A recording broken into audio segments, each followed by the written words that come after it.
You may think that your toughest competitor are other vendors in the market who are selling solutions that are similar to yours. I bet that in most cases is not really true. I bet in most cases that you lose business, or in many cases, you lose business because the customer decides not to buy from somebody else. They decide to do nothing. They decide that they can live with the solution that they have.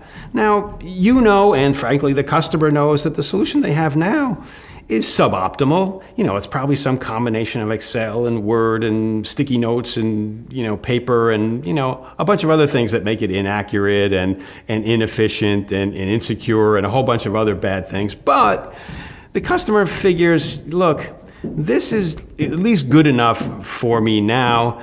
And frankly, they have a whole bunch of other priorities that they're focused on. If the problem that you solve is kind of like number 12 or 13 or 14 on their list, it's not going to get their attention. They only have time for priorities 1, 2, and maybe 3 if they're lucky.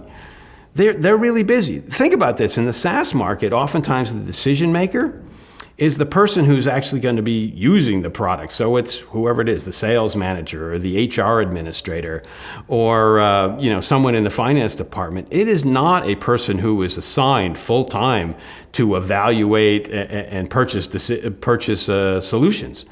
This person's got other things to do. They have a day job. So what is a marketing person supposed to do in this case? Essentially, what you need to do is point out to this customer that the solution that they have in place now is really hurting their business in a significant way.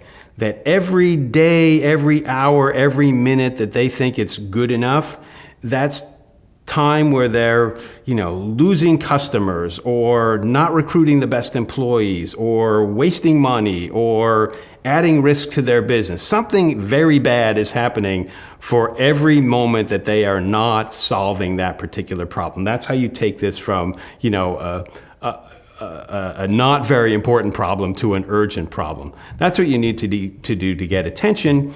And until you get it up to that level where it's an urgent problem, the customer does not want to hear about your solution. No problem, no solution.